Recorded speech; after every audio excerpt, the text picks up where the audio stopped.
ये निष्ठा तीसरी सीढ़ी है रामकृष्ण परमहंस जी के पावन वचनों में। जैसे कोई कृष्ण चर्चा करता तो पूज्य परमहंस जी महाराज कहते हाँ हाँ मेरी माँ ही तो कृष्ण है, कोई और कृष्ण थोड़ी है, ये काली ही कृष्ण है, ये माँ ही कृष्ण है।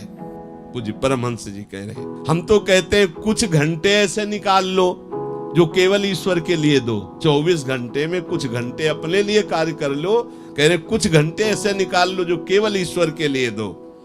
परमहंस जी कह रहे क्योंकि महापुरुष जब आपके गले में कैंसर था तो कह रहे भगवान न करे किसी को रोग हो, पर भैया रोग होगा। परम पूज्य प्रातः स्मरणीय श्री रामकृष्ण परमहंस जी महाराज का जन्म 18 फरवरी 1836 को बंगाल प्रांत स्थित कामारपुकुर ग्राम में हुआ था। इनके बचपन का नाम गदाधर चट्टोपाध्याय था। वह पिताजी का नाम खुदीराम चट्टोपाध्याय और माताजी का नाम चंद्रा देवी था। श्री रामकृष्ण परमहंस जी के बड़े भाई राम कुमार चट्टोपाध्याय जी को दक्षिणेश्वर काली मंदिर के मुख्य पुजारी के रूप में नियुक्त किया गया था। रामकृष्ण परमहंस जी उनकी सहायता करते। इनको देवी जी के श्री विग्रह को श्रृंगारित करने की सेवा दी गई। आगे चलकर श्री रामकृष्ण परमहंस जी को काली मंदिर में ही पुरोहित के तौर पर नियुक्त किया गया।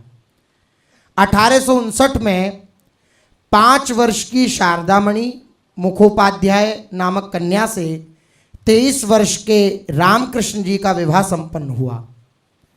विवाह के बाद शारदा देवी जयराम बाटी में रहती थी और 18 वर्ष के होने पर वे रामकृष्ण परमहंस जी के पास दक्षिणेश्वर में रहने लगीं।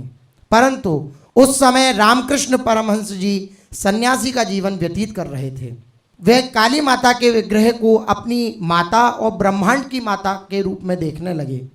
श्री रामकृष्ण परमहंस जी को काली माता का दर्शन ब्रह्मांड की माता के रूप में हुआ। कालांतर में बड़े भाई की मृत्यु हो गई। इस घटना से वे व्यथित हुए। संसार की अनित्यता को देखकर के उनके मन में भारी वैराग्य का उदय हुआ। अंदर से मन न करते हुए भी श्री रामकृष्ण परमहंस जी मंदिर की पूजा एवं अर्चना करते, किंतु प्रायः दक्षिणेश्वर स्थित जो पंचवटी है वहाँ जाकर ध्यानमग्न रहने लगे। धीरे धीरे भगवत दर्शन के लिए उनके हृदय में व्याकुलता बढ़ने लगी और वे व्याकुल हो गए। उसी समय उन्हें श्री तोतापुरी महाराज ये गुरु रूप में प्राप्त हुए। उनसे अद्वैत वेदांत का ज्ञान लाभ किया और जीवन मुक्त की अवस्था को प्राप्त किया। उनके अनुभवपूर्ण वचनामृतों का प्रभाव सारे विश्व पर पड़ा और आज भी साधक जन उससे लाभान्वित हो रहे हैं। पूज्य श्री रामकृष्ण परमहंस जी महाराज की वाणी। साधु समागम ये ईश्वर प्राप्ति की प्रथम सीढ़ी है। जिस पर ईश्वर प्रसन्न होता है उसे साधु समागम प्रदान करता है। साधु समागम से ईश्वर के प्रति मन में श्रद्धा उत्पन्न होती है।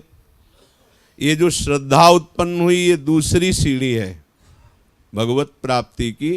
प्रथम सीढ़ी है साधु समागम, दूसरी सीढ़ी है जो साधु समागम से ईश्वर के प्रति भावना प्रकट हुई, श्रद्धा प्रकट हुई, ये दूसरी सीढ़ी है। श्रद्धा जितनी बढ़ती चली गई उतनी ही निष्ठा बनती गई।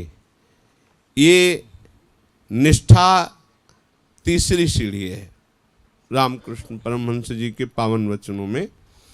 ना निष्ठा जितनी जोर की होगी ईश्वर के प्रति, संत के प्रति, कथा के प्रति, नाम के प्रति, यही सबसे बड़ी सेवा है ईश्वर की। निष्ठापूर्वक नाम जप करना, निष्ठापूर्वक सत्संग सुनना, निष्ठापूर्वक सेवा करना, निष्ठापूर्वक भगवत चर्चा का श्रवण मनन चिंतन, ये निष्ठा भगवत प्राप्ति की तीसरी सीढ़ी है। पहली साधु संग, दूसरी श्रद्धा और तीसरी निष्ठा। जो तुम्हारे गुरुदेव ने ईश्वर का नाम रूप दिया है उसमें निष्ठा। तुम्हारे गुरुदेव सगुण उपासक हो या निर्गुण उपासक, जो आपको बतावें उसी के अनुसार चलो। रामकृष्ण परमहंस जी, एक ही है परमात्मा, बहुत नहीं है, वो एक ही है।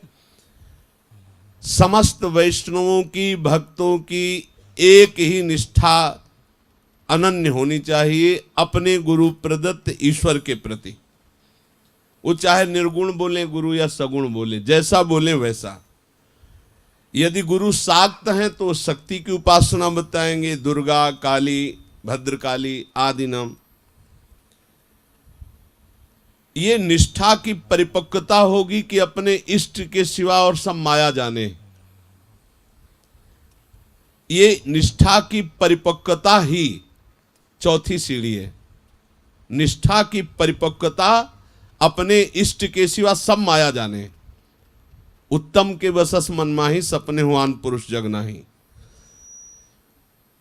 जैसे कोई कृष्ण चर्चा करता तो पूज्य परमहंस जी महाराज कहते, हाँ हाँ मेरी माँ ही तो कृष्ण है, कोई और कृष्ण थोड़ी है, ये काली ही कृष्ण है, ये माँ ही कृष्ण है। निष्ठा की परिपक्वता का नाम भाव है। निष्ठा की परिपक्वता का नाम भाव है। भाव अपने आराध्य देव का स्मरण होते ही स्तब्ध हो जाना, रोमांचित हो जाना, अश्रु प्रवाह होने लगना, पसीना पसीना हो जाना, ये सामान्य जनों की गति से बाहर की स्थिति है। निष्ठा, परिपक्व अवस्था और भाव। जब भाव जागृत होता है तो इसके आगे छठी सीढ़ी आती महाभाव। महाभाव में उसे जड़ चैतन्य नहीं दिखता, सर्वत्र अपना आराध्य देव केवल दिखता है। जैसे गोपी जन जित देखो तित श्याममयी। महाभाव ये भक्ति का आत्यंतिक स्वरूप है। इस अवस्था में लोग उसे पागल कहने लगते हैं। वो कभी अपने इष्ट को देखकर हंसता है, कभी रोता है, उसे शरीर की कुछ भी सुध नहीं रहती। वो साधारण जीवों की दृष्टि में पागल सा अनुभव में आने लगता है। इस महाभाव के बाद जो आता है उसे कहते हैं अत्यंत माधुर्यमय प्रेम। ये सातवीं और आखिरी सीढ़ी है। इस प्रेम में भक्त का शिखर पर पहुंच जाना है, अर्थात जीवात्मा परमात्मा का भेद मिट करके बाह्य जगत की सुधि न रहना, शरीर की सुधि न रहना, और वो अपने इष्ट देव की समीपता में हर समय रहना। जिसे सेवक जी महाराज लिख रहे हैं, छिन छिन बिहरत संग, छिन छिन निरखत प्रेम भरी, छिन जस कहता भंग यह जो कृपा हरिवंश की।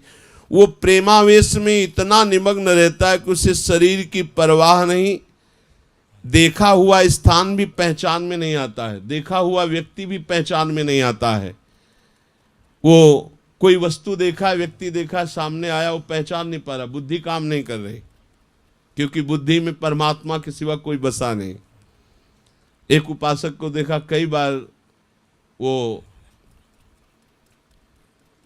ऐसे पहचानते, क्योंकि अंदर जो चल रहा है जिस देश में, जब बाह्य दशा को आए, अच्छा ये नहीं है, ये बाहर है। अंदर और बाहर में इतनी तन्मयता हो गई कि एक ही तो बाहर के व्यवहार जगत में उनको स्वस्थ होने में समय लगता कि अब मैं बाहर हूं, ये बाहर जगत। अंतर का इतना गाढ़ नशा। पूज्य परमहंस जी के वचन, जो कृष्णोपासक है उनको सर्वत्र वृंदावन दिखने लगता है।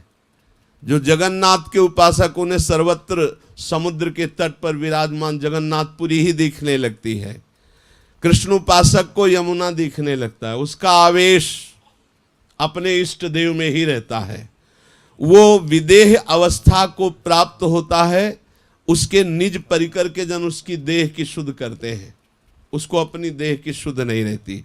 ऐसी अवस्था प्राप्त इस संसार में जन्म लेने वाला वो महापुरुष जगत को तार देता है, सार्थक कर लेता है। महाराज, इंद्रियों को वश में करना तो बहुत कठिन है। इंद्रियां तो मतवाले घोड़ों की तरह हैं, ये जहां कुछ नेत्रों के सामने आया तहां लेकर भाग जाती हैं जीवात्मा को और उधर ही आसक्त कर देते हैं। उत्तर, गुरु कृपा पर विश्वास करो। एक बार गुरु के नाम मंत्र पर अपनी दृष्टि रखो, फिर देखो तुम में कितना बल आता है कि इन इंद्रिय रूपी घोड़ों पर तुम सवार होते हो या तुम्हें ले जाते हैं। पकड़ो बात को। इंद्रिय रूपी घोड़े ये बलात् इतने बलवान है कि जो दृश्य देखा वहां जीवात्मा को लाद के ले जाते हैं। तो उत्तर, तुम गुरु कृपा पर विश्वास रखो, गुरु प्रदत्त नाम मंत्र को इतना जपो कि फिर देखो तुम इंद्रिय रूपी घोड़ों को अपने में बस में रखते हो, तुम्हें बस में ले जाते हैं। ये षड रिपु काम क्रोध लोभ मोह मद मत्सर, इनकी कुछ नहीं चलती, सारी शक्ति इनकी मारी जाती है नाम जापक के सामने। नारद और प्रहलाद आदि नित्य सिद्ध पुरुषों के तो बात जाने दो, जो जन्म लिए मनुष्य योनि में और फिर नाम जप किए, उन्होंने षड रिपुओं पर विजय प्राप्त की। षड विकार जित अनघ अकामा। तुम इतना समझ लो जैसे छोटे लड़के का हाथ समर्थ पिता पकड़ के चलता है, ऐसे ही भगवान अपने नाम जापक का हाथ पकड़ के चलते हैं। कैसे इंद्रियां ले जाएंगी? इतनी बलवान नहीं कि भगवान को घसीट ले जाए, नाम जापक को। और अगर हाथ छूट जाए तो फिर पतली मेड़ है, गिरने में देर नहीं लगता। अगर नाम छूट गया तो हाथ छूट गया समझो। पर दुर्भाग्य उन लड़कों का जिनको अपने पिता का ही साथ नहीं, पिता का ही परिचय नहीं, अर्थात जो भगवान से जुड़े नहीं, दुर्भाग्य है उनका जीवन। उनकी स्थिति बिल्कुल ऐसी है जैसे कीचड़ में फंसे हुए गड्ढे में पड़ा हुआ वही सुख मान रहा है। हम सचमुच सचमुच यही कहते हैं कि तुम श्रद्धा बढ़ाओ गुरु के द्वारा दिए हुए नाम मंत्र पर, फिर सब बस में हो जाएगा।